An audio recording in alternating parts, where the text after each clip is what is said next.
edificio es enorme, muy monumental.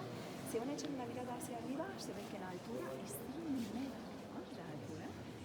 La iglesia tiene 118 metros de largo y 51 metros de ancho.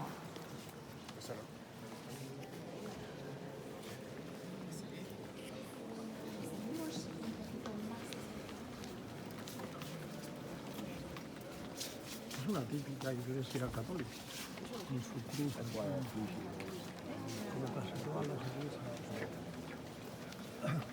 No destacan en nada. Esta es la iglesia de mi pueblo, está distinguida.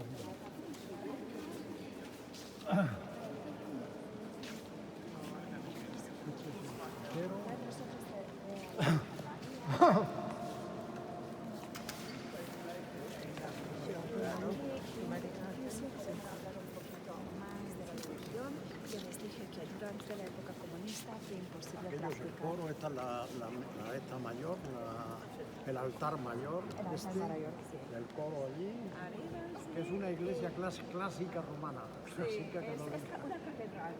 Una iglesia.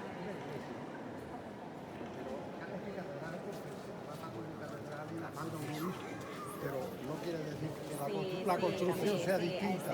Las catedrales no se parecen, unas a otras no se parecen a veces en nada. Sí, el señor tiene razón, porque esta iglesia no cumple casi ninguno requisitos para ser catedral, este edificio. Pero como es la mayor iglesia católica de Hungría y la gente, aquí todo el mundo la llamó catedral y todo el mundo la llamó basílica. Juan Pablo II, después de visitarnos, ya oficialmente nos permitió llamar así esta iglesia. Bueno, unas palabras más de la religión, que así como fue la religión durante la época comunista, bueno, pueden sentarse aquí tranquilo, porque tal vez voy a hablar 5 o 10 minutos y mucho más cómodo, yo creo, pero depende de ustedes.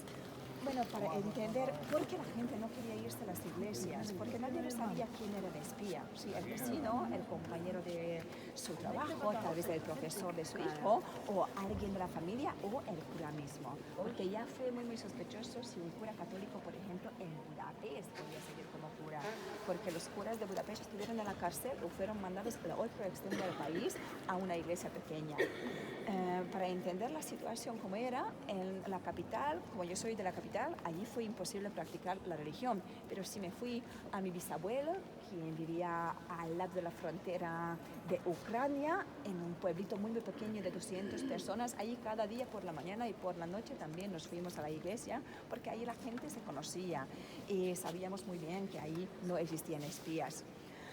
Así mi generación y la generación de mis padres estamos acostumbrados a estar en casa y ya es muy tarde cambiar las costumbres. Pero ¿cómo van las cosas ahora aquí en Hungría?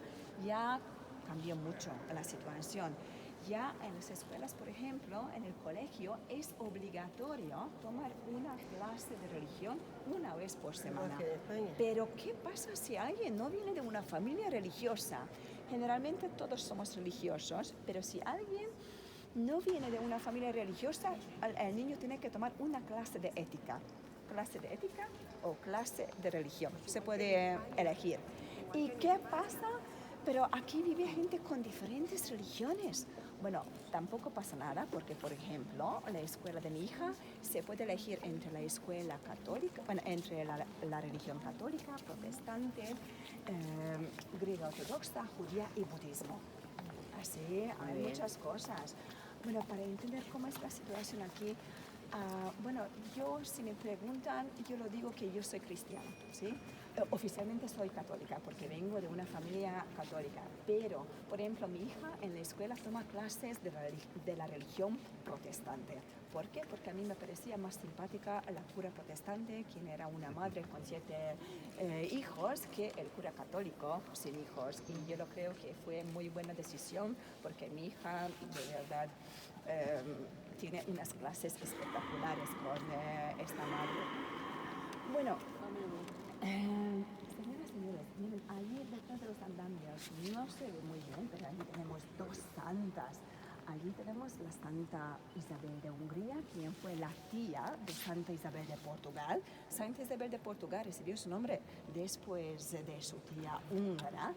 no lo sé, que conocen la historia de Santa Isabel de Hungría. Siempre está presentada con panes o con rosas. ¿Por qué? Porque según la historia, ella era una princesa húngara quien se casó con un austriaco, con un príncipe austriaco, pero dicen que los suegros eran bastante malos y Santa Isabel de Hungría le gustaba mucho ayudar a los pobres, pero los suegros no permitieron seguir esta actividad. Y por eso Santa Isabel de Hungría tenía que seguir esta actividad escondidamente. Y cuando llevó en una canasta muchos panes a los pobres, por casualidad se encontró con la suegra y la suegra se enojó, quería ver qué estaba llevando en la canasta. Por eso Santa Isabel de Hungría empezó a rezar a Dios pidiendo su ayuda y el milagro lo pasó, porque cuando la suegra quitó el pañuelo de la canasta, en vez de ver panes se veía puras rosas. En Budapest, por ejemplo, la iglesia de Santa Isabel de Hungría no es la iglesia más bonita, pero el jardín, el parque, o mejor dicho, el parque donde se encuentra, está dentro de un parque de rosas. Es muy, muy hermoso. Y la otra chica allí es Santa Margarita, otra santa muy popular entre nosotros, también vivía en el siglo XIII. La curiosidad que Santa Isabel de Hungría fue la hermana de Santa Violante de Hungría, ¿lo sabían? Santa Violante de Hungría fue la esposa de Jaime I, Jaime el Conquistador. Menos, ya tuvimos relación entre los dos pueblos mucho antes. Bueno, señoras y señores, me parece que ahora la capilla que está aquí a la derecha está vacía, así vamos a entrar ahí.